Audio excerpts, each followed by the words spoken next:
নামাজের পরে দোয়া করা অর্থাৎ মুনাজাত করা, আল্লাহর কাছে কিছু চাওয়া।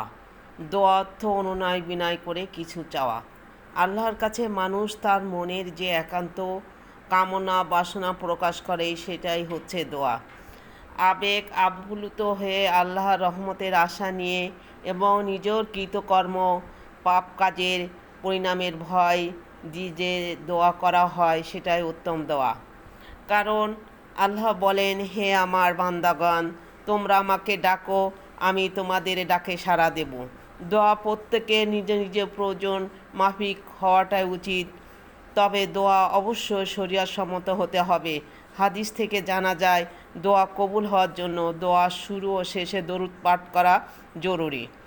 যুগে যুগে নবী ও রাসূলগণ আল্লাহ রাব্বুল আলামিনের দরবারে দোয়া করেছেন।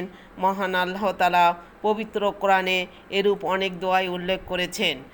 কারণ আমরা আল্লাহকে বলবো, এখন আমরা কি বলবো, আমি আমার আল্লাহকে বলবো, সেই হিসাবে আমরা আল্লাহর কাছে দোয়া করতে গেলেও ওই যে দরুদ শরীফ দিয়ে শুরু করতে হয় এবং আমরা সূরা ফাতিহার এইটুকু আমরা পড়তে পারি, বিসমিল্লাহির রহমানির রহিম, আলহামদুলিল্লাহি রাব্বিল আলামিন, আর রহমানির রহিম, মালিকি ইয়াউমিদ্দিন, ইয়্যাকা না'বুদু ওয়া ইয়্যাকা নাস্তাঈন। এইটুকু বলে তারপরে আমরা